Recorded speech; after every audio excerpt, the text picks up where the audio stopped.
এই আয়াতে আল্লাহ তাআলা বলেছেন যে পুত পবিত্র থাকবে, যে পুত পবিত্র থাকবে আল্লাহ তাআলা তার সহধর্মিণীকে পুত পবিত্র রাখবেন। কিন্তু কতক সময়ের বিপরীত হয়, যেমন আমার বন্ধুর ক্ষেত্রে হয়েছে। তাই এখন এই আয়াতের ব্যাখ্যা কি হবে? এই আয়াতের ব্যাখ্যা এটা চূড়ান্ত না তো ভাই, আপনাকে কে বলেছে এটা চূড়ান্ত?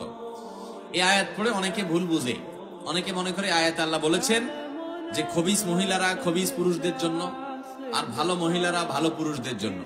এই জন্য কোনো পুরুষ যদি নিজে খারাপ হয়, সে জানে তার চরিত্র ঠিকঠাক না, বহুত আকাম কুকাম করছে জীবনে, তো সে একটা পবিত্র পরিচ্ছন্ন ভালো মেয়ে তার কপালে আসলো, বিয়ে করছে, সে মিলাইতে পারে না, না এই মেয়ে ভালো হইতে পারে না, আমি তো 2 নম্বর মানুষ, অতএব আমার তো কপালে 2 নম্বরটা পড়ার কথা।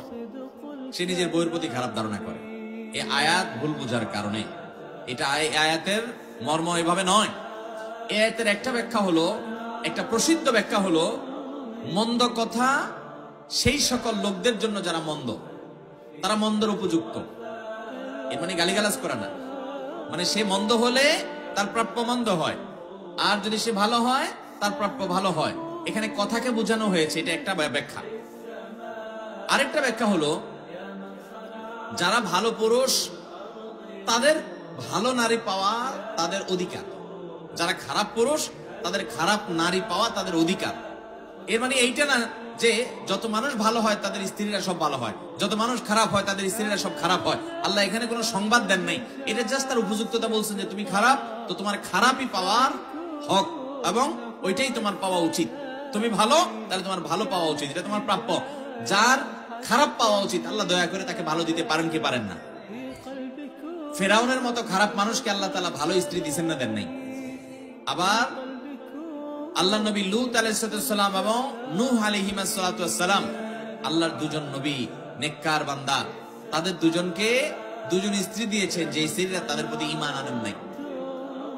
তাহলে অমুসলিম, আল্লাহর প্রতি ঈমান নাই, সেই কুফরি করা মানুষগুলোকে নবীর ঘরে আল্লাহ স্ত্রী হিসেবে দিয়েছেন। তাহলে ভালো মানুষে আল্লাহ তাআলা খারাপ মানুষ দিবেন না, দেন নাই।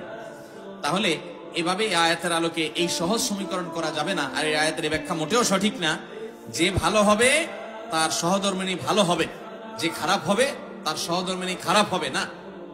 মানে এটা আল্লাহ রাব্বুল আলামিন, যদি আপনি এই ব্যাখ্যা নেন, কারণ এটা অনেক মুফাসসিরদের ব্যাখ্যা, তাহলে সেক্ষেত্রে এর অর্থ দাঁড়াবে যে ভালো তার প্রাপ্য ভালো, যে মন্দ তার প্রাপ্য মন্দ। কিন্তু এর মানে এই না যে সে মন্দই পাবে, আল্লাহ তাআলা দয়া করে তাকে ভালো দিতে পারেন। আবার একজন ভালো মানুষকে মন্দ মানুষ দিয়ে আল্লাহ পরীক্ষা করতে পারেন। আল্লাহ তাআলার কাজ হিকমত এবং রহস্য থেকে খালি না, বিধায় এর সম্পর্কে আমরা ভুল না বুঝি।